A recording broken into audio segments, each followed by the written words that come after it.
बेटा अब हम चैप्टर स्टार्ट कर रहे हैं आज 13 प्रोबेबिलिटी। ठीक है। और 8 या 10 नंबर का ये चैप्टर आपको सीबीएसई में मिलता है। पहले हम लोग आज इसके ना बेसिक्स देख लेंगे। पहले बहुत जो आपको काम में आएंगे है ना 12th क्लास के अंदर में, वो बेसिक्स देखते हैं। ऐसा मान लेते हैं कि 11th में कुछ नहीं पढ़ा आप लोगों ने, तो जो जो काम में आएंगे बेसिक्स वो लिखता हूँ, फिर हम चैप्टर को स्टार्ट करेंगे। ठीक है।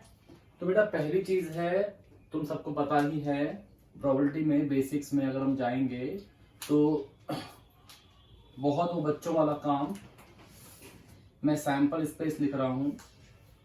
ठीक है बेटा, सैंपल स्पेस जिसको आता होगा वो स्किप कर देना इस पोर्शन को। जो सैंपल स्पेस आपको पता ही है, अगर हमने 2 कॉइन टॉस करे है ना, तो क्या बनता है। मैं एक कॉइन का लिख ही नहीं रहा हूं क्योंकि वो तो बहुत ही बेसिक हो जाएगा, बच्चों वाला काम हो जाएगा। Head tail, tail head, head head, tail tail, याद है बच्चों। अगर हम लोग 3 कॉइन टॉस करते हैं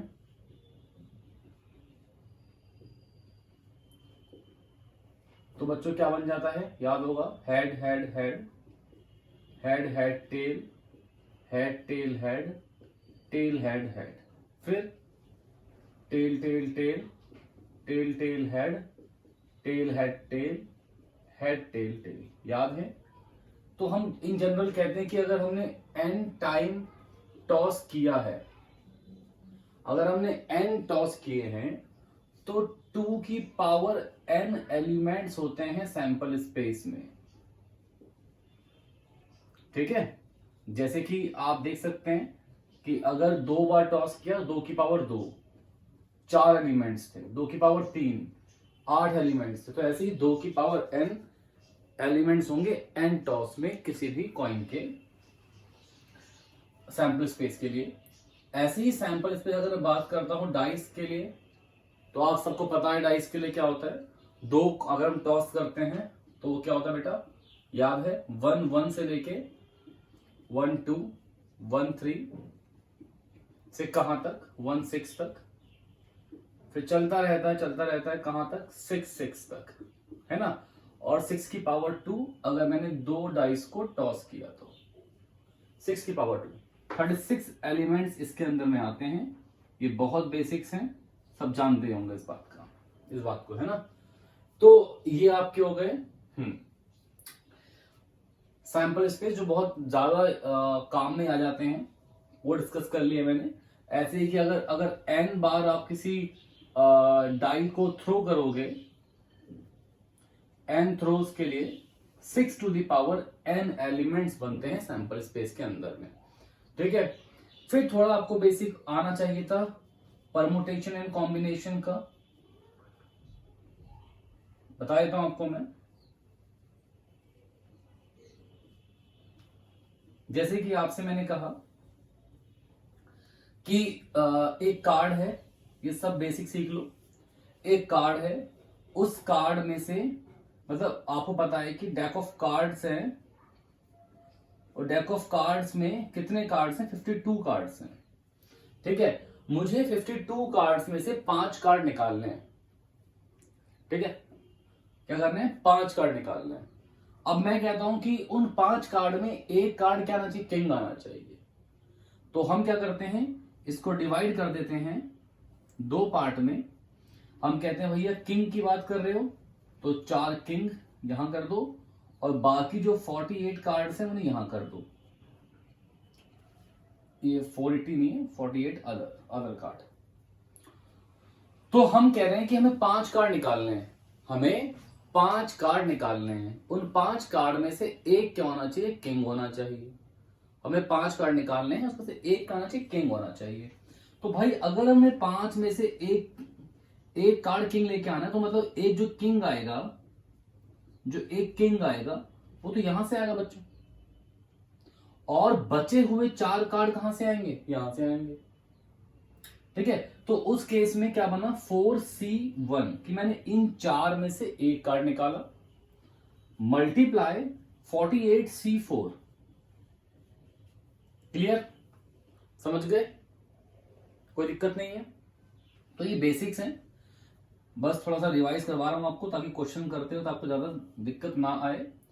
और फिर एनसीआर को सॉल्व करना हम लोग जानते हैं। सॉल्व कैसे होता है NCR? N factorial, N minus R factorial and R factorial. जैसे कि मैं आपसे कहूं कि भैया सॉल्व कर लो 4c1 को, तो क्या बनेगा? 4 factorial, 4 minus 1 factorial and 1 factorial. तो क्या बन जाएगा? 4 इंटू 3 फैक्टोरियल, ये क्या हो गया? 3 फैक्टोरियल, 1 फैक्टोरियल, इससे कैंसिल, आंसर क्या आ गया बेटा? 4। क्लियर? समझ गए? तो ये हो गया आपका कॉम्बिनेशन, मतलब बेसिक बेसिक एक बार टच कर रहे हैं उसको, फिर हम लोग आ जाएंगे 12 के क्वेश्चंस पे ही, और फिर वहां पे जैसे जरूरत पड़ेगी एक्सप्लेन कर देंगे आप लोगों को। ध्यान रखना, परम्यूटेशन, ये कॉम्बिनेशन आप तभी अप्लाई करें किसी भी क्वेश्चन में जहां पे रिपीटेशन अलाउड ना हो, जहां पे रिपीटेशन अलाउड ना हो। ऐसा ना हो कि एक ही कार्ड को बार बार निकाल रहे हैं, ऐसा नहीं होगा। ठीक है? क्लियर है? 5 कार्ड निकालने, अलग अलग कार्ड आएंगे, तो हमने क्या लगा दिया? कॉम्बिनेशन लगाया है, सिलेक्शन। ठीक है?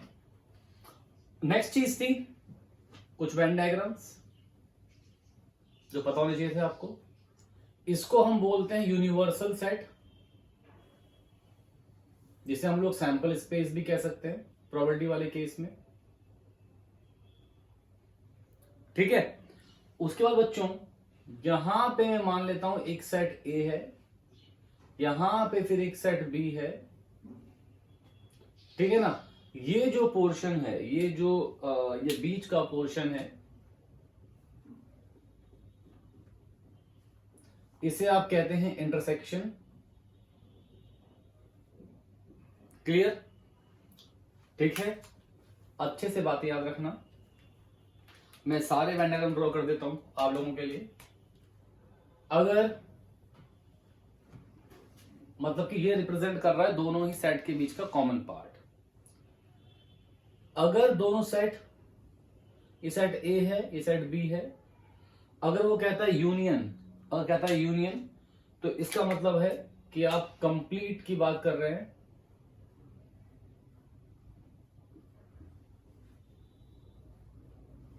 तो ये पूरा क्या है? यूनियन है। इस यूनियन, इसे हम क्या बोलेंगे? A union B. तो formula probability of A union B का फॉर्मूला बच्चों होता है probability of A plus probability of B minus probability of A intersection B. Clear? Simple सा ये बेसिक सा फॉर्मूला है। अगला हम लोग देखते हैं basic concept, set A set B. अब मैं आपसे कह दूं A but not B. A तो आना चाहिए पर बी नहीं आना चाहिए, ए आना चाहिए पर बी नहीं आना चाहिए। तो आप क्या देख सकते हैं? मैं इस पोर्शन की बात कर रहा हूं कि भाई ए तो आना चाहिए पर बी नहीं आना चाहिए। तो ए में से ये जो पोर्शन बी वाला है इसको निकाल दो।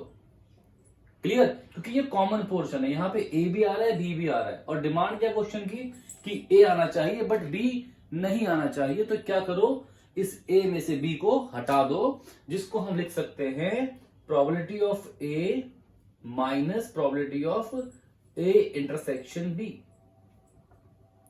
ठीक है? ऐसी मैं अगर आपसे बोल दूं B but not A, B but not A, तो बेटा कौन सा पोर्शन हो जाएगा? वो ये वाला पोर्शन हो जाएगा। ये क्या है? ये है आपका ए बट नॉट बी। ये क्या है? बी, ऐसे यहां ले जाता हूं एरो को। ये क्या है? B but not A. तो इसमें क्या लिख दूंगा? Probability of B minus probability of A intersection B. ठीक है? क्लियर है? अगर मैं आपसे बोलूं कॉम्प्लीमेंट, सेट ए है, आपसे मैं कह दूं ए कॉम्प्लीमेंट, इसका मतलब हम इसे प्रोबेबिलिटी ऑफ नॉट ए भी कह सकते हैं बच्चों। प्रोबेबिलिटी ऑफ नॉट ए, ए नहीं आना। ठीक है? तो वो क्या बन जाएगा बेटा? इसका आउटर पोर्शन। क्या बन जाएगा बेटा? इसका आउटर पोर्शन। क्लियर है? क्या है ये? Not a. अब अगर मैं दो सेट्स लेके चल रहा हूं, मेरे पास सेट ए है और सेट बी है बेटा, ए और बी लेकर चल रहा हूं, और मैं आपसे बोलता हूं कि भाई ए यूनियन बी दोनों ही नहीं आने चाहिए, probability of A union B का कॉम्प्लीमेंट, तो मैं क्या बोलूंगा, कौन सा पोर्शन आएगा, आउटर पोर्शन आएगा। बच्चों ये सब बहुत काम आएगा भी आपको इस चैप्टर में आगे, ठीक है। आपको ये एहसास ना हो कि हम कैसे सोच पाएंगे, हमें तो पता ही नहीं, इसलिए मैं बेसिक्स करा रहा हूं आपको, अभी इनको देख लो। तो इसको लिखने का एक तरीका और है कि आप 1 में से माइनस कर दें probability of A union B. क्यों?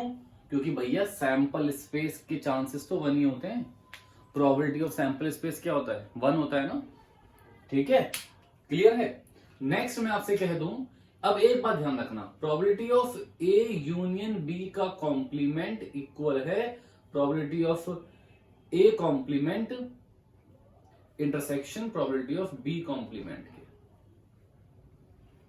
ठीक है, सही है, हाँ ठीक है। अभी ऐसे ही अगर मैं आपसे कहूं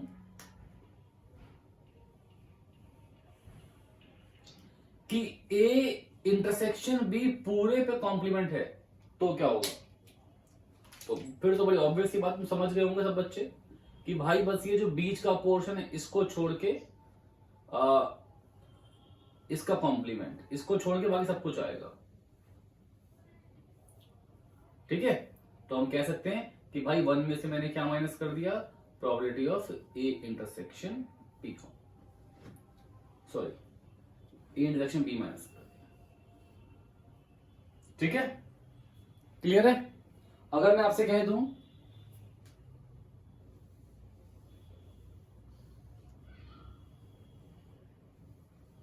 ई कॉम्प्लीमेंट इंटरसेक्शन एफ, थोड़ा सोचना है ना, ये लास्ट वेंडर में सिखा रहा हूं जो काम में आएगा चैप्टर में, ई इंटरसेक्शन एफ कॉम्प्लीमेंट, पर सिंपल सी बात है बेटा, इसको तुमने ई मान लिया, इसको तुमने एफ मान लिया, चलो मान लो, मैं कहता हूं ई कॉम्प्लीमेंट, तो उसका मतलब क्या हुआ, ई को छोड़ के बाकी सब कुछ,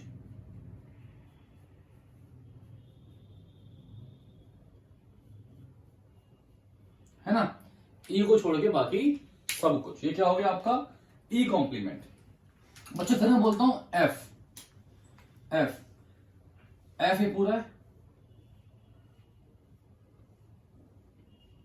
तो अगर आप दोनों ही शेडिंग को देखोगे तो आपको एहसास हो जाएगा इस बात का कि इनका जो कॉमन पोर्शन है, इनका जो कॉमन पोर्शन है वो ये रहा, देखिए ये है ना कॉमन, ये बीच वाला पोर्शन एफ के लिए तो है बट ई के लिए नहीं है, कॉम्प्लीमेंट के लिए नहीं है, तो ये क्या इसका कॉमन पोर्शन आ गया। तो इसमें एक बात और कह सकता हूं कि भाई अगर आप probability of E complement F लिख रहे हैं तो उसको आप लिख दें कि भैया मैंने क्या करा है, प्रोबेबिलिटी एफ में से माइनस कर दिया है ई इंटरसेक्शन एफ, पूरे एफ में से मैंने कॉमन पोर्शन निकाल दिया है।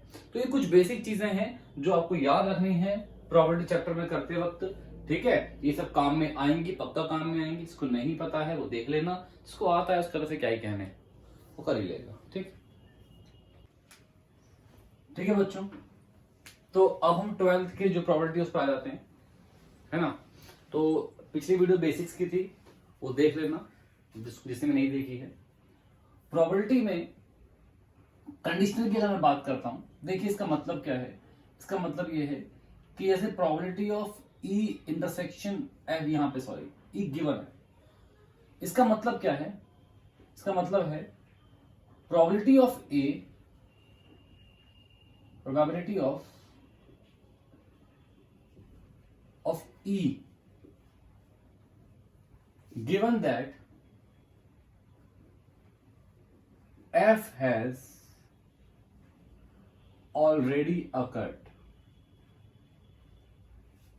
Probability of E given that F has already occurred। एक एग्जांपल देख के हम समझेंगे अच्छे से।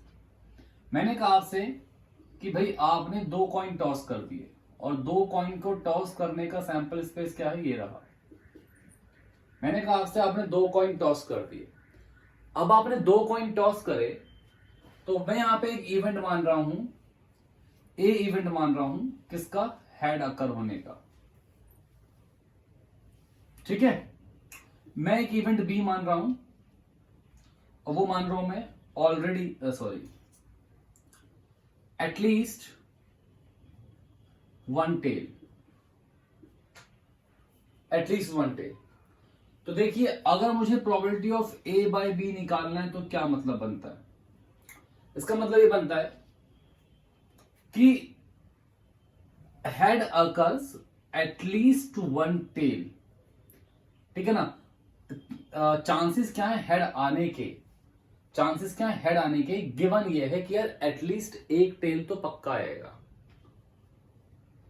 चांसेस क्या है हेड आने के, गिवन ये है कि एटलीस्ट एक टेल पक्का आएगा। तो क्या है बेटा बताइए, हेड आने के चांसेस गिवन है कि एटलीस्ट एक टेल तो आना ही चाहिए।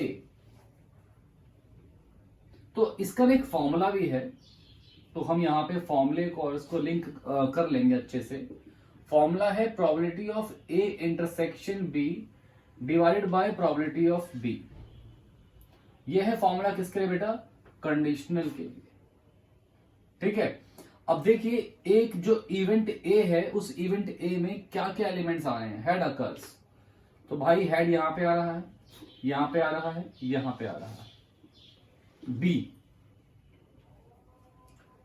बी क्या बेटा, एटलीस्ट वन टेल। तो हेड टेल, टेल हेड और टेल टेल, समझ गए। आप एक बात देख सकते हैं डायरेक्ट यहां पे कि भाई गिवन क्या है कि ये तो आ ही रहा है, गिवन है कि आ रहा है, मतलब कि गिवन ये है कि ये तीन तो आ रहे हैं भाई, गिवन है कि ये तीन तो आ रहे हैं। इसमें से चांसेस क्या है हेड आने के, तो क्या होंगे 2/3, क्या होंगे 2/3, समझ लो ना। एटलीस्ट वन टेल, भैया ये तीन तो आ रहे हैं, गिवन है कि ये तीन आ रहे हैं, जो नीचे वो क्या है गिवन है, ये गिवन है तीन आ रहे हैं। उसमें से बताओ चांसेस क्या है एक हेड आने के। तो भाई इन दोनों में एक हेड आ रहा है, तो इन दोनों में से कोई भी आ जाए तो एक हेड आ जाएगा, तो चांसेस क्या बन गए 2/3। तो अगर मैं यही फॉर्मूला यूज करने की कोशिश करता तो फॉर्मूले से क्या बनता बच्चों, A intersection B, A intersection B, A intersection B probability, चलो पहले ये निकाल लो, कॉमन निकाल लो। उस कॉमन में क्या आएगा, एच टी आएगा और टी एच आएगा, एच टी आएगा और क्या आएगा बेटा टी एच, ठीक है। तो अब मैं आपसे बात करूं probability of A intersection B कितना हो गया, सिर्फ दो आउटकम्स हैं, दो आउटकम्स हैं, पूरा सैंपल स्पेस क्या बेटा 4 है, तो 2/4। सैंपल स्पेस क्या पूरा 4 है, दो में से। अगला क्या है प्रोबेबिलिटी ऑफ बी, अगला क्या है प्रोबेबिलिटी ऑफ बी, तो बी में कितने बेटा 3 है आउट ऑफ 4। तो अगर मैं वैल्यू पुट कर दूं यहां पे 2/4, 3/4, सिंपल कितना आ गया 2/3। तो ये देखिए हमने यहां पे फॉर्मूला अप्लाई करा और यहां पे डायरेक्ट हमने डेफिनेशन अप्लाई कर दी थी। तो ये क्या आ गया आपका, इसे हम क्या कहते हैं बेटा, कंडीशनल प्रोबेबिलिटी।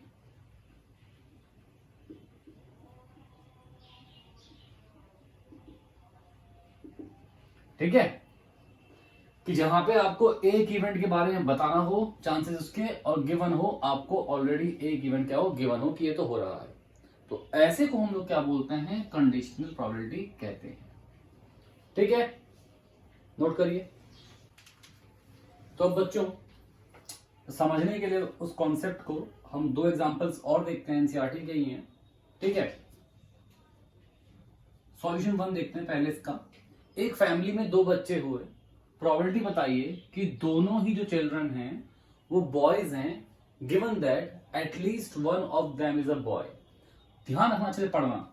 दो बच्चे हैं, सैंपल स्पेस हम पहले निकाल लेंगे। सैंपल स्पेस क्या होगा बेटा, बॉय बॉय, बॉय गर्ल, कि पहले लड़का हो गया बाद में लड़की हुई, या गर्ल बॉय या गर्ल गर्ल। ठीक है, ऐसा कुछ हम मान रहे हैं। तो यहां पे हमने मान लिए हैं चारों केस। ठीक है, अब अच्छे से पढ़ो, उसने क्या कहा है, उसने कहा है आपसे ये गिवन क्या है। देखो प्रोबेबिलिटी बताइए कि दोनों ही जो चिल्ड्रन हैं वो बॉयज हों। तो एक इवेंट की बोथ चिल्ड्रन आर बॉयज, ये माना मैंने इवेंट ए। फिर से क्या कहा है, given that, given that, given क्या है, at least one of them is a boy. Given क्या है, कम से कम इनमें एक बॉय होना चाहिए, at least one of them is a boy, at least one of them is a boy. अब इवेंट ए में क्या एलिमेंट्स आएंगे बताइए, बोथ चिल्ड्रन आर बॉयज, दोनों ही बॉयज हैं, तो भाई एक ही एलिमेंट है इसके अंदर में, कोई दिक्कत नहीं है। फिर बी की हम बात कर लेते हैं, तो बी में क्या आएगा, देखिए बी में क्या आएगा, at least one of them is a boy, कोई भी एक लड़का उसमें हो सकता है, होना चाहिए, तो उसमें एक तो ये एलिमेंट आएगा, एक ये एलिमेंट आएगा और एक ये एलिमेंट आएगा। क्लियर, बात समझ गए। तो बच्चों अब प्रोबेबिलिटी क्या फाइंड करनी है, पढ़िए, प्रोबेबिलिटी फाइंड करनी है कि both children are boys, probability A की फाइंड करनी है, तो वो ऊपर आ गया, जो गिवन है, जो गिवन है वो नीचे आ गया, है ना। तो यहां पे क्या बन गया, probability of A intersection B divided by probability of B, ये आ गया, है ना। तो बच्चों probability of A intersection B, पहले भैया ए और इंटरसेक्शन बी तो निकाल लो। ए इंटरसेक्शन बी में क्या आ रहा है, इन दोनों में कॉमन क्या है, यही एलिमेंट कॉमन है सिर्फ, तो प्रोबेबिलिटी क्या आ रही है बेटा, ए इंटरसेक्शन बी की क्या रही है, 1/4, 1/4। प्रोबेबिलिटी क्या आ रही है बेटा बी की, 3/4। बेटा वैल्यू पुट कर दो, 1/4, 3/4, 4 से 4 गया, कितना आ गया बेटा 1/3, ये आपका क्या आ गया, आंसर आ गया। ठीक है, सिंपल सिंपल सी बात है। ऐसे ही हम देखते हैं, a die is thrown twice, a die is thrown twice. तो बेटा ये जो सैंपल स्पेस है, ये तो खुद ही आपको दिमाग में पता होना चाहिए, है ना, टिप्स पे होना चाहिए कि यार इसके 36 आउटकम्स बनेंगे, तो बार बार उतना सैंपल स्पेस में लिख नहीं सकता, तो मैं क्या करता हूं, 1 1 मान लेता हूं, 1 2 ऐसे करके डैश डैश, और लास्ट में क्या आता है 6 6, सब जानते हैं 36 आउटकम्स बनेंगे, ये बात आपको पता ही है। ठीक है, देखते आ रहे हैं बचपन से ये काम हम लोग। तो अब एक डाई को आपने 2 बार फेंका, and sum of numbers appearing is observe to be 6। क्या कह रहा है वो, and the sum of number appearing is observed to be 6. What is the chances that the number 4 has appeared at least once? Chances किसके find करने हैं, कि जो नंबर कम से कम एक नंबर 4 आ जाए। ठीक है, तो आपने एक माना ए क्या माना, number 4 has appeared at least once। एक आपने बी माना, जो गिवन आउटकम है, उसने क्या कहा है, and the sum of number appearing is observed to be 6। जो सम ऑफ नंबर वो क्या है, 6 है, सम ऑफ नंबर्स इज 6। ठीक है, अब इसको हमें फाइंड करना है, ये हमको गिवन था, तो क्या हो गया बेटा, probability of A by B, probability of A by B, तो वो क्या होता है बच्चों, probability of A intersection B divided by probability of B, simple. अब प्रोबेबिलिटी ऑफ, अब ए के हम जरा अगर एलिमेंट्स देखें, number 4 has appeared at least once, कम से कम नंबर एक बार तो आया ही हो भैया, है ना। तो कैसे क्या होंगे, 1 4, समझ रहे हो, 1 4 2 4 3 4, फिर 4 1 से लेके 4 6 तक सारे, फिर 5 4 और 6 4, यही आएंगे ए में, कि जहां पे कम से कम एक बार तो 4 आया हो। ठीक है, तो 1 वाले में एक बार आता है 4, 2 वाले में एक बार, 3 वाले में एक बार, फिर 4 वाले में तो सारे लिख दो, 4 1 4 2 4 3 4 4 4 5 4 6, फिर 5 4 एंड 6 4। ये है क्या, जहां पे एटलीस्ट, जहां पे एक बार क्या आ गया, 4 आ गया है। फिर बी आपने क्या मानना है, जिसमें नंबर 6 सम क्या बन रहा हो, नंबर से 6 बन रहा हो, तो वो क्या है 3 3, यहां 6 बन रहा है, 2 4, यहां 6 बन रहा है, 4 2, यहां 6 बन रहा है। सम देखिए 6 बनना चाहिए इनका, 1 5 5 1 और 6 वाला तो कुछ भी नहीं आएगा। तो मेरे ख्याल से इसके अलावा कोई और है क्या? हाँ है ना, हाँ नहीं 1 5 हो गया, 5 1 हो गया, नहीं बेटा और कुछ नहीं है इसके अलावा। ठीक है, तो प्रोबेबिलिटी, अब बेटा ए और बी में कॉमन क्या है देखोगे, ए और बी में कॉमन क्या है बेटा, 2 4 कॉमन है भाई, जहां पे 4 आएगा वही तो कॉमन होगा, 4 2 कॉमन है, ये 2 कॉमन है किसमें बेटा, ए और बी में। तो प्रोबेबिलिटी क्या बन रही है, ए इंटरसेक्शन बी की क्या बन रही है बेटा, 2 एलिमेंट आ रहे हैं आउट ऑफ 36, 2 एलिमेंट आ रहे हैं आउट ऑफ 36। ऐसे ही प्रोबेबिलिटी ऑफ बी कितनी आ रही है बेटा, कितने एलिमेंट्स हैं, 1 2 3 4 5 हैं आउट ऑफ 36। तो अगर मैं इनकी वैल्यू पुट कर दूं तो 2/36 डिवाइड बाय 5/36, इससे ये कैंसिल, और बेटा मेरा आंसर कितना आ गया, 2/5। समझ गए बात को अच्छे से? तो ये सब क्या है बेटा, कंडीशनल प्रोबेबिलिटी। ठीक है, नोट करें सब बच्चे से। अब बच्चों ये जो सवाल है ये काफी अनोखा और बहुत ही बढ़िया सवाल है। ठीक है, इसमें जो कॉन्सेप्ट है वो याद रखना है। हालांकि मैंने क्लास 11 सिखाया था आप लोगों को ये कॉन्सेप्ट, और चलिए मान लेते हैं कि भूल गए हैं, और मान लेते हैं कुछ नए आए हैं उनको पता नहीं है, तो ध्यान रखना है कॉन्सेप्ट को। मैं पहले जैसे कि यहां पे वो कह रहा है कि कंसिडर करें एक्सपेरिमेंट को टॉसिंग अ कॉइन। ठीक है, आपने कॉइन टॉस करा, कॉइन टॉस करने के बाद अब क्या आएगा, या तो हेड आएगा या फिर टेल आएगा। अगर कॉइन ने हेड शो करा तो आप दोबारा से उसको टॉस कर दीजिए, तो दोबारा या तो हेड आएगा या टेल आएगा। समझ गए? आपने कॉइन टॉस करा, उस कॉइन में अगर हेड आता है तो दोबारा कॉइन टॉस करें, चांसेस क्या बनेंगे, हेड आएगा या टेल आएगा। पर अगर टेल आ रहा है तो आप फिर एक डाई को थ्रो कर दीजिए। अब भाई ये सवाल अनोखा क्यों है, क्योंकि यहां पे 2 डिफरेंट टाइप के ट्रायल्स या एक्सपेरिमेंट जो हैं वो कंबाइंड हो गए हैं। एक एक्सपेरिमेंट है किसका, कॉइन का, एक है किसका, डाई का। समझा दूं आपको एक बात सवाल से हटके। जैसे मान लीजिए मेरे पास सैंपल स्पेस बन रहा है HH, HT, TH और TT, ये बन रहा है। तो बड़े ही इजीली यहाँ पे क्या है कि 2 डिफरेंट टाइप के ट्रायल्स हैं, सॉरी सेम ट्रायल्स हैं, दोनों ही आप कॉइन टॉस कर रहे हैं।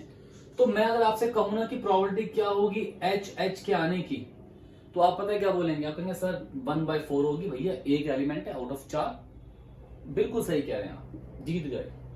Probability of head tail 1/4, probability of tail head 1/4, probability of tail tail 1/4। पर ऐसा हम तभी बोल सकते हैं, एक बात ध्यान रखिएगा, जब सेम टाइप के ट्रायल्स होंगे। पता है क्यों, बताता हूं आपको मैं। भाई प्रोबेबिलिटी ऑफ हेड, इसका मतलब क्या है कि पहले हेड आया फिर दोबारा हेड आया, ये मतलब है इसका। और चांसेस क्या होते हैं हेड आने के, एक टॉस में 1/2 और 1/2, तो कितना आता है 1/4, तो सेम बन जा रहा है। ठीक है, मान लीजिए probability of head into probability of tail 1/2 1/2 1/4। तो आप देख रहे हैं कि ये जब सेम टाइप के ट्रायल से कोई फर्क नहीं पड़ रहा है। अब मैं एक डिफरेंट लेता हूं एक्सपेरिमेंट। मैं कहता हूं ये वाला एक्सपेरिमेंट जो हमने लिया है, इसका सैंपल स्पेस क्या बनेगा। ये क्वेश्चन का पार्ट नहीं है, मैं समझाया था मैंने। ठीक है, तो इसको हम लोग मिटा देते हैं। ठीक, तो इसे मिटा देते हैं। हम लोग बात करते हैं अब इसकी। यहां पे जो सैंपल स्पेस बनेगा वो क्या बनेगा, head tail, tail 1, tail 2, tail 3, tail 4, tail 5, tail 6, ये रहा। अब समझना एक बात को अच्छे से, अगर मैं यहां पे आपसे कह दूं कि भाई प्रोबेबिलिटी ऑफ टेल 1 क्या होगी, और आप कह दें कि सर ये तो 1 मुझे 8 लग रहा है, तो आप गलत हो गए। गलत क्यों? हम लोग प्रोबेबिलिटी को बड़ी सिंपल तरीके से, आधे बच्चे ये काम करेंगे इसमें कि भाई 8 थे एलिमेंट्स, ये एक एलिमेंट है 8 में से, तो 1/8। गलत है, क्योंकि अगर मैं इसके सही मायने देखूं तो मतलब क्या है कि पहले टेल आ रहा है, पहले टेल आ रहा है और फिर 1 आ रहा है। अब ये टेल किस में आ रहा था? कॉइन के टॉस में। ये 1 किस में आ रहा था? डाई के थ्रो में। तो ये चांसेस कितने बनेंगे? 1/12 ना कि 1/8। तो ये गलती मत करना, ठीक है। दूसरी बात यह है कि हम एक बात और जानते हैं कि सैंपल स्पेस के चांसेस का सम 1 होता है। और कोई बच्चे मतलब एक्सक्यूज देंगे, होते हैं बहुत सारे ऐसे फिल्म, एक्सक्यूज देंगे कि यार सर ये तो 8 एलिमेंट्स हैं, सबका आप 1/8 1/8 1/8 1/8 लिखोगे तो ये तो 8 बार आएगा, इनका सम 1 आएगा। बिल्कुल सही आंसर है, बट गलत लॉजिक के साथ में। लॉजिक सही क्या है? लॉजिक सही ये है कि भाई ठीक है, सबका सम बनाना चाहिए, तो इसका कितना होगा? 1/4, क्योंकि 1/2 इंटू 1/2। इसका भी कितना होगा? 1/4, 1/2 इंटू 1/2। फिर इसका कितना होगा? 1/12। और कितने ऐसे हैं? 1 2 3 4 5 6। अब 6 बार क्या आएगा? 1/12, तो इंटू 6 कर देता हूं, तो यहां हो गया 1/4 इंटू 2, 1/12 इंटू 6, तो 1/2 प्लस 1/2 कितना आ गया? 1। सबका सम कितना आ गया? 1 आ गया। ये सही आंसर, सही लॉजिक के साथ में। बात याद रखना, पता ही नहीं होता बहुतों को, वो तो बस देखते हैं, अच्छा जी 1 है 8 में से 1/8 लिख के मारो, फेंक के मारो, खत्म करो। ऐसी गलती नहीं करनी है। वो आप तभी कर सकते हो बिल्कुल आंख बंद करके, जब सेम टाइप के ट्रायल हो, कॉइन टॉस हो रहा हो, डाई थ्रो हो रही हो, जब सेम टाइप के ट्रायल हो तब आप कर सकते हो, वरना आप नहीं कर सकते। डिफरेंट ट्रायल्स में आप इसे नहीं लिख सकते। तो अब हम आते हैं क्वेश्चन में। समझा दिया, इसीलिए ये कॉन्सेप्ट बड़ा ही इंपॉर्टेंट है, ये गलती हो जाती है। अब हम कहते हैं हमें find probability of the event that the die show a number greater than 4। तो भाई एक इवेंट ए बनाओ, die show a number, shows a number greater than 4, ये बनाओ। तो इसमें एलिमेंट्स क्या आएंगे? 4 से बड़ा नंबर डाई में आना चाहिए, तो वो T5 और T6 है। फिर अगला, given that there is at least one tail, given that there is at least one tail। अब ये गिवन है तो देखें, कम से कम एक टेल तो भैया आना ही चाहिए। तो वो कहां कहां आ रहा है? वो आ रहा है head tail, tail 1, tail 2, tail 3, tail 4, tail 5, tail 6। कम से कम एक टेल आना चाहिए। जो गिवन होता है वो नीचे आता है, बता दिया आपको मैंने, probability of A by B. अब probability of A by B कितना हो बेटा? Probability of A intersection B divided by probability of B. भैया फॉर्मूला यही है, ये हो गया। अब देखें हम लोग क्या एलिमेंट आ रहे हैं ए इंटरसेक्शन बी में। भैया क्या आ रहे हैं एलिमेंट? T5 T6 यहां पर भी है, T5 T6 यहां पर भी, लिख दो, कोई दिक्कत ही नहीं है। तो अब कोई पूछे कि प्रोबेबिलिटी इसकी क्या है, तो समझ गए ना, 2/8 नहीं बोलना है, क्या करना है? Probability of T5 plus probability of T6। तो प्रोबेबिलिटी ऑफ T कितना है? 1/2। एक कॉइन के टॉस में चांसेस क्या है टेल आने के? 1/2। और चांसेस क्या है 5 आने के? 1/6। एक डाइस में 5-6 नंबर है, उसमें एक नंबर आ जाए तो 1/6। ऐसे ही यहां पे 1/2 इंटू 1/6, तो 2/12 है ना। 1/12 प्लस 1/12, 2/12। अब मैं बात करता हूं प्रोबेबिलिटी ऑफ बी निकालने की। प्रोबेबिलिटी ऑफ बी निकालना है, तो भैया प्रोबेबिलिटी ऑफ बी अगर निकालना है प्रोबेबिलिटी ऑफ बी, तो बच्चों ये रहा, है कि नहीं है? तो प्रोबेबिलिटी ऑफ बी में इसको देखो,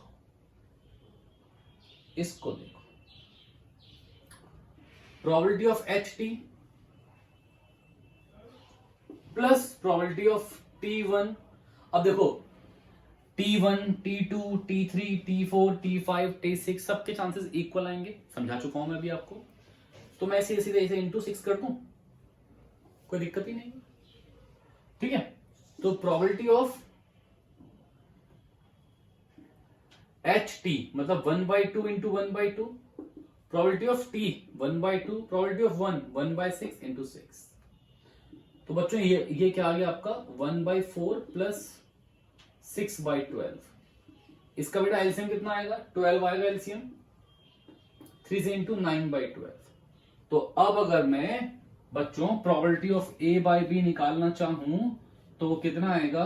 2/12 डिवाइडेड बाय 9/12 आएगा। मैंने इसीलिए इसे कैंसिल नहीं किया था ताकि वो एलसीएम सेम बना रहे। और कितना आ गया बेटा? 2/9। ये क्या आ गया मेरा आंसर, ठीक है। बहुत बहुत इंपॉर्टेंट सवाल है, तुम्हें अच्छे से ये कॉन्सेप्ट पता तुम्हें होना चाहिए।